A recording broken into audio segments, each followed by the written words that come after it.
Kerala senior citizen forum ജില്ലാ സമ്മേളനം നടന്നു. കാഞ്ഞങ്ങാട് മുനിസിപ്പൽ ടൗൺ ഹാളിൽ വെച്ചാണ് ജില്ലാ സമ്മേളനം നടന്നത്. കേരള സീനിയർ സിറ്റിസൺ ഫോറം ജില്ലാ സമ്മേളനം കാഞ്ഞങ്ങാട് മുനിസിപ്പൽ ടൗൺ ഹാളിൽ വെച്ചാണ് നടന്നത്. എന്നെ നെല്ലിക്കുന്ന് MLA സമ്മേളനം ഉദ്ഘാടനം ചെയ്തു.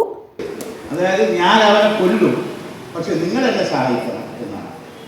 അപ്പോൾ സ്വന്തം മകനിൽ നിന്ന് പോലും നമുക്ക് നീതി കിട്ടാത്ത ഒരു കാലമാണ് ഇത് എന്ന് ഞാൻ സൂചിപ്പിക്കുക. പിന്നെ സർക്കാരിൽ നമുക്ക് നീതി ലഭിക്കുക.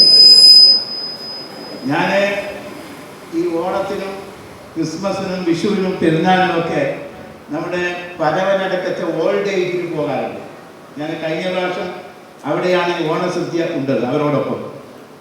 അപ്പോൾ അവിടെയുള്ള ഓരോ ആളുകളുടെയും ദുരിതം, സാധാരണ വീട്ടിൽ ആരും നോക്കാനില്ലാത്തപ്പോഴാണ് ഈ പ്രായമുള്ള ആളുകളെ ഓൾഡ് ഏജിൽ എത്തിക്കുന്നത്. ഇത് മക്കളുള്ള അമ്മമാർ, എല്ലാ സൗകര്യങ്ങളും വീട്ടിലുള്ള അമ്മമാർ പോലും അവിടെ എത്തുന്നുണ്ട് എന്ന് പറയുമ്പോൾ ഞാൻ അതിനെക്കുറിച്ച് ഒന്നും പറയാൻ ആഗ്രഹിക്കുന്നില്ല.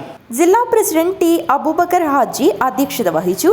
കണ്ണൂർ സർവകലാശാല മുൻ vice chancellor doctor Khader Mangad മുഖ്യാതിഥിയായി പങ്കെടുത്തു. General secretary P. കുമാരൻ മുഖ്യപ്രഭാഷണം നടത്തി. Doctor Susheela Lazar, advocate P. Appukuttan, M. Gopalakrishnakurup, Kunhamad Palakki, Umesh Kamath, Yusuf Haji എന്നിവരെ ചടങ്ങിൽ വെച്ച് ആദരിച്ചു. Biltech Abdulla, K. Jafar, K. Latha, Balraj M, K. Babu, P. A. Aboobacker Haji, K. Sukumaran master, M. Gangadharan, Marykutty Mathew എന്നിവർ സംസാരിച്ചു. സംഘാടക സമിതി ജനറൽ കൺവീനർ ചന്ദ്രശേഖരൻ സ്വാഗതവും Kanhangad municipal committee secretary M. Purushothaman നന്ദിയും പറഞ്ഞു. ജില്ലാ സമ്മേളനത്തിന്റെ ഭാഗമായി പ്രകടനവും നടന്നു. News bureau, Kanhangad.